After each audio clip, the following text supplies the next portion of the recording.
बहुत सावधानी से सुनो। तो वृंदावन विषय में हम चर्चा तो कर रहे हैं, लेकिन वृंदावन को यदि जानना है तो पहले श्याम सुंदर और श्री किशोरी जी के स्वच्छंद रूप को समझो। आज लोग यही नहीं जानते कि श्री राधा रानी कौन है, श्याम सुंदर कौन है, उन दोनों का भाव ही नहीं समझते लोग। और अधिकतर लोगों का प्रश्न होता है कि ठाकुर जी ने विवाद रुक्मणी जी से किया, 16,108 पटरानियां ठाकुर जी की थी, तो एक ब्याह और कर लेते राधा रानी से। जब इतने कर ही रहे थे तो एक और कर लेते, क्या दुविधा आ रही थी ठाकुर जी को? जब प्रेम ही किया, सब जगह इतना नाम ठाकुर जी का श्री किशोरी जी के साथ में है, ब्याह भी कर लेते। तो मैं अपनी कथा में इस बात का स्पष्टीकरण करके चलता हूं कि बंधुओं, किशोरी जी ब्याह सदैव अपने से विलग जो हो उससे किया जाता है। किशोरी जी ठाकुर जी से विलग नहीं है। श्यामा जी कौन है?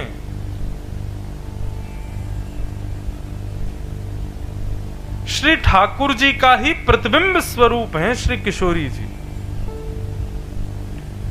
रुक्मणी आदि पटरानी, इनके विषय में प्रसंग आता है कि एक बार कुरुक्षेत्र में सूर्य ग्रहण का समय था और सारे द्वारिका के लोग यज्ञ के लिए कुरुक्षेत्र गए थे, और उसी समय कुरुक्षेत्र में ब्रज वृंदावन के लोग भी आए थे, ब्रजवासी जन भी आए थे। तो जब द्वारिका के लोगों को पता चला कि हमारे द्वारिकाधीश का वृंदावन यहां आया है, वैसे आज भी द्वारिका में ब्रजवासी पहुंच जाए तो द्वारिका के लोग बड़े प्रसन्न होते हैं, और हम जैसे पहुंच जाए शैतान ब्रजवासी तब तो पूछो ही मत। मैं तो द्वारिका साल भर में 3-4 बार जाता हूं, और बताऊं आपको सत्य बात, वहां के पुजारी जी अपने चित्रांग जी, उनको भी पता है और वहां के कई लोगों को पता है, मैं द्वारिकाधीश का विशेष रूप से दर्शन या तो संध्या आरती में करता हूं या फिर श्रृंगार आरती में करता हूं। उसके पीछे भी कारण है, और कारण पता है क्या है? क्योंकि केवल संध्या और श्रृंगार आरती में ही द्वारिकाधीश वंशी धारण करते हैं, मुरली धारण करते हैं। बाकी के समय सब गुजरात के लोग वंशी दूर रखते हैं हमारे ठाकुर जी से। क्यों? कहीं बंशी देखेंगे तो कहीं ब्रज की याद नहीं आ जाए इनको, इसलिए हमारे ये विनोद की बात है। लेकिन उस समय ठाकुर जी मुरली मनोहर है, भले द्वारिकाधीश हैं, राजाधिराज हैं, लेकिन हमारो लाला तो वंशी जब धारण करे ना तभी भाव आवे वाकु देखवे में। अच्छा, ब्रजभाषा आपको समझ में आएगी? मुझे तो हिंदी बोलने में डर लग रहा है, लेकिन ब्रजभाषा अगर बोलूं बीच बीच में तो समझ पाओगे ना। तो हम ब्रजवासी ने तो लाला को मुरली मनोहर रूप में ही देखवे में भावे हमें तो कई बार हम द्वारिकाधीश का दर्शन करने जाते हैं और महा जय जयकार होती, राजाधिराज महाराज वसुदेव नंदन रुक्मणी रमण श्री द्वारिकाधीश की, रण छोड़ राय भगवान की, कृष्ण कन्हैया लाल की। लेकिन हम ब्रजवासी बड़े चतुर हैं, मैं जब जब द्वारिका जाता हूं हम जोर से बोल देते हैं, बोल वृषभानु के जमाई की। वृषभानु जी कौन? श्री राधा रानी के पिताजी और उनके जमाई कौन? ठाकुर जी। तो अभी पिछली बार जब मैं गया था, ध्वजा का ही कार्यक्रम था, तो 56 भोग हमारे लाल जी मनोरथी थे, हमारे गिरधर लाल जी, उनकी तरफ से जब मनोरथ हुआ तो सब जय जयकार हुई। अंत में मैंने जोर से बोला, वृषभानु के जमाई की जय। तो चित्रांग जी बोले, नहीं ये नहीं बोल सकते आप, हमारी रुक्मणी जी रूठ जाएंगी, हमारी सब पटरानियां रूठ जाएंगी। मैंने कि सब रूठ जाएंगी लेकिन लाला तो खुश है जाएगा। मैंने कहा हमारे ठाकुर जी तो खुश है जाएगा, और रूठे भले रूठे तुम मत रूठो मालाधारी, हम तो उनको प्रसन्न करने आए हैं। अब कोई वृषभानु के जमाई की जय द्वारिकाधीश में बोलते तो मैं सत्य बता रहा हूं, द्वारिकाधीश आंख मूंद के बैठे रहते हैं पूरे दिन। लेकिन यदि कोई वृषभानु के जमाई की जय बोल दे जोर से तो द्वारिकाधीश की भी आंखें खुल जाती होंगी, बोले कौन आया भैया, धीरे बोलो रुक्मणी सुन लेगी पीछे। तो प्रसंग आता है कि सब द्वारिका के लोग गए कुरुक्षेत्र। उस कुरुक्षेत्र में हमारे सब ब्रजवासी भी गए थे। तो सब द्वारिका के लोगों ने मन बनाया, बोले कि अरे ब्रजवासी आए हैं, हमारे ठाकुर जी के सब प्रिय ब्रजवासी आए, चलो दर्शन करके आते हैं। सब दर्शन कर रहे थे, ये नंद बाबा हैं, यशोदा जी हैं, रोहिणी जी हैं, ये हैं, सबके दर्शन हो रहे थे। लेकिन कृष्ण पटरानियों को एक प्रलोभन था, बोले राधा रानी आई हैं, ये द्वारिकाधीश उनका बहुत स्मरण करते हैं, बहुत चिंतन करते हैं, देखो तो सही ये राधा रानी है कौन। तो कृष्ण पटरानियां हैं, सबको अपने रूप का तो भाव है ही है कि हम बहुत त्रिलोकी सुंदरी हैं। सब अपने सौंदर्य का भाव लेकर के हमारी श्री जी को, हमारी श्यामा जी को देखने के लिए गए। अच्छा एक बात और बताऊं, गुजरात में वृंदावन रसामृत करा तो रहे हो आप, लेकिन ऐसा नहीं हो कहीं दो पक्ष बट जाएं, ये वृंदावन वाले और ये द्वारिका वाले। क्योंकि हमारे यहाँ तो श्यामा जू वही, हम तो ये तक कह देते हैं, हमारी माई श्यामा जू को राज, जाके अधीन सदा ही सांवरो, या ब्रज को सरताज। हमारे माई श्यामा जू को राज। द्वारिका में नहीं हो सकती है वृंदावन रस चर्चा, कच्छ में फिर भी संभव है, द्वारिका में तो मेरी कभी कभी जोर से लड़ाई हो जाती है वहां के पुजारियों से। अच्छा ऐसा कुछ नहीं कि बहुत जोर से वैसा होती है, प्रेम भाव में ही होती है, उसको प्रणय कलह, प्रेम भरी नोकझोंक होती है। वो कहते हैं कि तुमने हमारे लाला को केवल माखन मिश्री के पर रखा, हमने तो यहाँ 56 भोग धराए।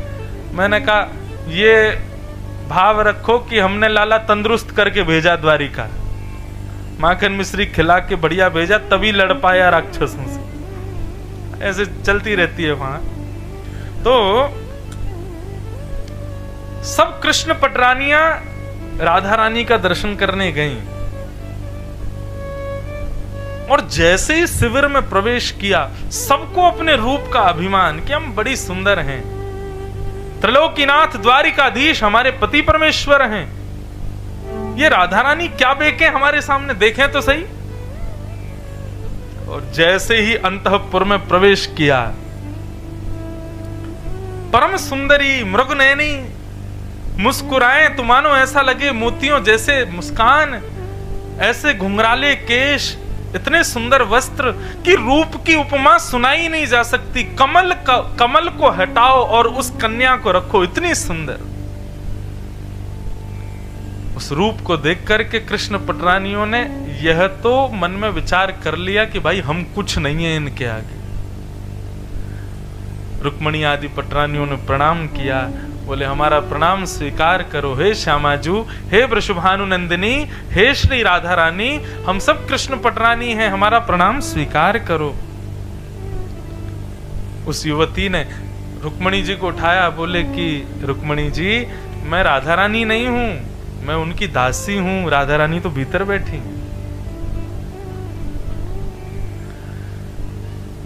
रुक्मणी जी बोली सुनो, तुम लोगों में सामर्थ हो तो भीतर चलना, नहीं तो आधे यहीं से ही लौट जाओ। दासी को देख करके हमको मूर्छा हो रही है, भीतर जा पाएंगी हम? कहने का अभिप्राय यहां पर सौंदर्य के नापतोल का नहीं है, अभिमान शून्य जब तक नहीं होगे तब तक किशोरी जी को नहीं देख सकते। हमारे वृंदावन में श्याम सुंदर दिखते हैं, लेकिन किशोरी जी का दर्शन नहीं है, क्योंकि अभिमान युक्त होकर के हम जाते हैं। और यदि आप अभिमान विहीन होकर के चले गए ना, तो आपको वंशी पकड़े भी शायद ऐसा लगे किशोरी जी खड़ी हैं। श्याम सुंदर में श्यामा जी का दर्शन हो जाए।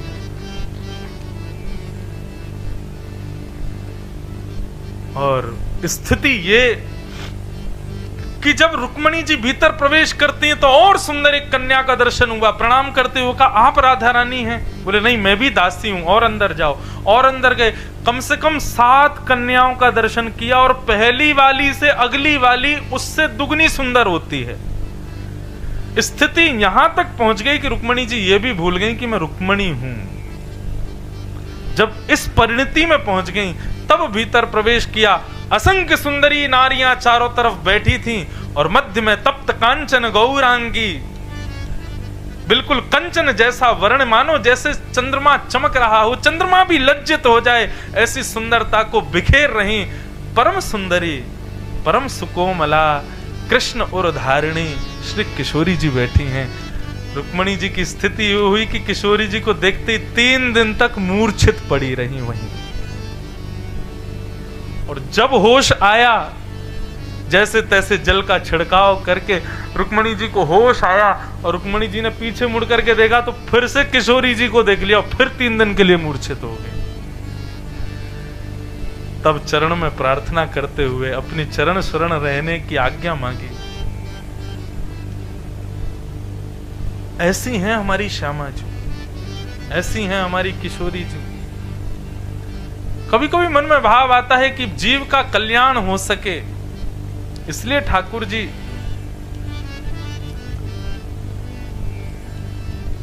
ब्रज से अकेले ही आए, किशोरी जी को वहीं छोड़ के आए कि आपके रूप का, आपके भाव का, आपकी भक्ति में सबका प्रवेश नहीं हो पाएगा। जो रस चंचरीक है, जिसको रस मिला है, जो रस में ओतप्रोत है, वही श्री जी को पहचान सकता है। रुक्मणी जी से किसी ने पूछा, जब रुक्मणी जी बाहर आई तो जो अंदर नहीं जा पाए तो उन्होंने पूछा कि राधा रानी कैसी दिखती हैं। रुक्मणी जी बोली वर्णन का विषय नहीं है, लेकिन फिर भी तुम बहुत पीछे पड़ रहे हो कि राधा रानी का रूप बताओ, तो मैं केवल इतना कह सकती हूँ कि पूरे दिन के थके हारे श्याम सुंदर जब शाम को अपने शयन शैया पर लेटते हैं, अपना श्रृंगार उतार करके थके हारे श्याम सुंदर जब पौड़ जाते हैं, अपने घुंघराले केशों को खोल देते हैं, पीतांबरी थोड़ी उधरी सी होती है, धोती थोड़ी उधरी सी रहती है, मुखमंडल पर एक थकान के कारण निद्रा प्रकट हो जाती है, उस समय के श्याम सुंदर का वर्ण यदि गौर वर्ण कर दिया जाए तो लगेगा कि मानो श्री जी लेटी हुई। ऐसी हैं हमारी श्यामा जी। तो भैया ये श्री जी और वृंदावन का चर्चा का जो विषय है ना, इसको केवल सुन भर लो, बाकी इसमें ज्यादा बुद्धि मत लगाना। ये बुद्धि का विषय ही नहीं है, इसमें ज्यादा ज्ञान का प्रवेश मत करवाना, ये उसका विषय ही नहीं है। कल महाराज जी मेरे को बोल रहे थे, तो बोले कि महाराज जी वेदांती आएंगे, वो भी आएंगे और आदि आदि सब आप मुझे तो बता रहे थे सब आएंगे। मैंने कहा महाराज वृंदावन में तो केवल रस चंचरीकों का प्रवेश है, वृंदावन में बुद्धि लगानी ही नहीं है, बुद्धि का विषय ही नहीं है। तो बस सुनिएगा, मैं बहुत रोक रोक करके विषय आगे बढ़ाऊंगा, क्योंकि वृंदावन का रस सामान्य साधारण नहीं है। इसलिए आप लोग अधिकारी बन के केवल भाव से प्रवेश कर जाना, बुद्धि मत लगाना उसमें कि ये क्या हो गया, ये क्यों हो गया, ये कैसे संभव है। वृंदावन है तो सब संभव है, और वृंदावन में सब संभव है। ऐसा वृंदावन महाराज जी जब बोल रहे थे तो आपने भागवत का एक श्लोक बोला है, वृंदावनम संप्रविश्य सर्वकाल सुखावहम गोप गोपी गवां सेव्यम पुण्याद्रि तृणवीरुधम। श्रीमद् भागवत में ये बात कहीं नहीं है जो वृंदावन के लिए है। ठाकुर जी गोकुल में भी रहे, ठाकुर जी मथुरा भी गए, ठाकुर जी द्वारिका भी गए, ठाकुर जी हस्तिनापुर भी गए, लेकिन जब वृंदावन जाते हैं तब श्री शुक्राचार्य जी क्या कहते हैं कि वृंदावनम संप्रविश्य सर्वकाल सुखावहम। आहा, ये बात ही प्रमाण दे देती है कि वृंदावन कैसा है। बोले ज्यों ज्यों श्याम सुंदर वृंदावन में चरण रख रहे हैं पहली बार, त्यों त्यों श्याम सुंदर के रोए खड़े हो रहे हैं, त्यों त्यों श्याम सुंदर आनंदित हो रहे हैं, त्यों त्यों श्याम सुंदर के नेत्र जल से भर रहे हैं। एक ऐसी स्थिति होती है, कई बार प्रेमी जन कहते हैं कि मैं ब्याह इसी से करूंगा। क्यों? ये चाहे मुझे मारे, चाहे मुझे बिल्कुल पूछे ना, चाहे मेरे साथ बुरे से बुरा करे, लेकिन मैं इसी के साथ ही रहूंगा। ठीक यही स्थिति ठाकुर जी की वृंदावन के प्रति है कि वृंदावन में चाहे हमको भोजन नहीं मिले, वृंदावन में चाहे हमको आरती ना मिले, वृंदावन में चाहे हमको दर्शनार्थी ना मिले, लेकिन हम रहेंगे वृंदावन में। ये बात और किसी स्थान के लिए है ही नहीं।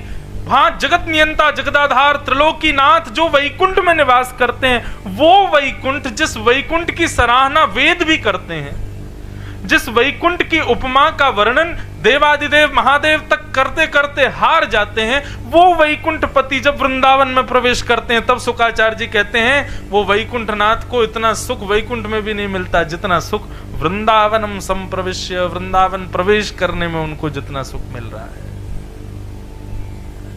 क्यों? ऐसा क्या है वृंदावन में जो श्याम सुंदर को इतना प्रिय है, जो हमारे ठाकुर जी को इतना आकर्षित कर रहा है, जो त्रिलोकीनाथ, जगत नियंता, जगदाधार, जिसको जो किसी के अधीन नहीं है, जिसको किसी के अधीन रहने की आवश्यकता भी नहीं है, ऐसे वो त्रिलोकीनाथ वृंदावन आकर के इतने प्रसन्न क्यों हो रहे हैं?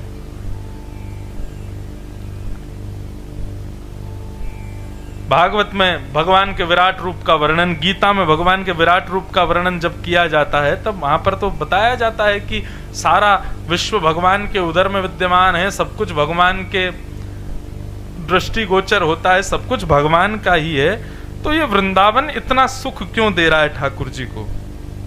तब हमारे वृंदावन के रसिकाचार्यों ने बताया कि वृंदावन इतना सुख श्याम सुंदर को क्यों दे रहा है।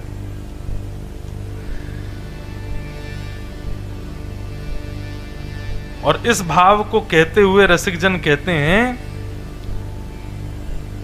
कि वृंदावन ब्रह्मा ने नहीं बनाया है, वृंदावन का निर्माण ब्रह्म के द्वारा नहीं हुआ है, ब्रह्मा के द्वारा नहीं हुआ है। श्रीधाम वृंदावन का निर्माण स्वयं श्री जी ने किया है, स्वयं हमारी किशोरी जी ने किया है। कैसे? गोलोक धाम में श्री जी विराजती हैं और श्री जी वहां पर अपने ही निर्मित वन में रहती हैं, उससे बाहर कहीं नहीं जाती। ठाकुर जी सब क्रिया देखते हैं, सृष्टि के सृजन पालन संहार में भी थोड़ा बहुत ध्यान देते हैं। 33 कोटि देवता भी आते हैं, ठाकुर जी उनसे मिलते हैं, लेकिन श्री जी अपने निर्मित वन में ही रहती हैं, जहां पर श्री जी स्वयं एक एक पौधा अपने हाथ से लगाती हैं, एक एक वृक्ष के पत्ते को अपने हाथ से सुकोमल बनाती हैं, एक एक पुष्प, एक एक गली, एक एक चौबारा, यहां तक कि श्रीधाम वृंदावन का एक एक कण धूल का वह भी किशोरी जी ने नियोजित किया है। लेकिन जब ठाकुर जी वृंदावन पधार रहे थे, पृथ्वी पर पधार रहे थे कृष्ण अवतार के लिए, तो श्याम सुंदर नित्य विहार करते हैं, गोलोक धाम में नित्य उनकी लीला चलती रहती है। वैकुंठ में वो परब्रह्म परमात्मा हैं, लेकिन गोलोक धाम में ठाकुर जी अपने नित्य लीला में रहते हैं, व्यवस्थित रहते हैं। जैसे कि हम दफ्तर में सर होते हैं, हम दफ्तर में बॉस होते हैं, लेकिन अपने घर पर अपनी पत्नी के पति हैं, बच्चों के पिता हैं, भाइयों के भाई हैं, बहनों के भाई हैं, माता पिता के पुत्र हैं। ऐसे ही ठाकुर जी का दफ्तर है वैकुंठ और निज स्थान है गोलोक धाम। तो ठाकुर जी की नित्य लीला गोलोक धाम में चलती रहती है। लेकिन जब ठाकुर जी के पास प्रस्ताव आया कि भाई अवतार धारण करना पड़ेगा, तो भगवान बोले अब कृष्णावतार धारण करेंगे। तब श्री जी से जाकर के ठाकुर जी ने कहा क्यों ना आप और हम दोनों चलें, और ज्ञान वैराग्य भक्ति सबका तो स्थापन होता ही है, इस बार निष्काम प्रेम की स्थापना करके आएंगे, आप चलो संग में। श्री जी बोली हम नहीं जाएंगे। क्यों? यत्र वृंदावनम नास्ति यत्र नो यमुना नदी यत्र गोवर्धनम नास्ति। जहां पर ये तीनों नहीं है, वृंदावन नहीं है, यमुना जी नहीं है और श्री गोवर्धन नहीं है, वहां पर मैं नहीं जाती। मेरा मन इन तीनों से ही लगता है, क्योंकि इन तीनों का निर्माण मैंने ही किया है, अपने सुख के लिए किया है। तब ठाकुर जी ने किशोरी जी के भाव को स्वीकार करते हुए किशोरी जी के निर्मित गोवर्धन, यमुना और श्री वृंदावन को पृथ्वी पर व्यवस्थित किया। और उसी वृंदावन में जब श्याम सुंदर प्रवेश करते हैं तो बड़े प्रसन्न होते हैं। क्यों? क्योंकि वृंदावन का निर्माण ब्रह्मा ने नहीं किया है, वृंदावन का निर्माण स्वयं श्री जी ने किया है। वृंदावन का एक एक वृक्ष, एक एक गली, एक एक चौबारा, एक एक पत्ता सब हमारी श्यामाजू के द्वारा निर्मित है। उस वृंदावन में ठाकुर जी जाकर के परम सुख को प्राप्त करते हैं। अब देखो ठाकुर जी तो पहुंच गए, अब बात आती है हम लोगों की, वृंदावन हमें कैसे प्राप्त हो।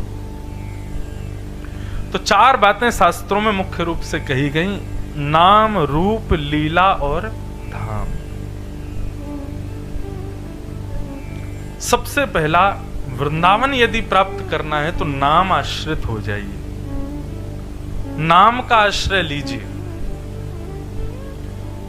नाम का आश्रय लेने से धाम की प्राप्ति होगी। जब तक आप नाम आश्रित नहीं होंगे, माफ कीजिए, आपके तन को भले ही धाम मिल जाए, लेकिन मन को धाम नाम ही दिलवाएगा। बहुत ध्यान से सुनिएगा इस बात को। सबसे पहले नाम का आश्रय लीजिए। हमारे वृंदावन में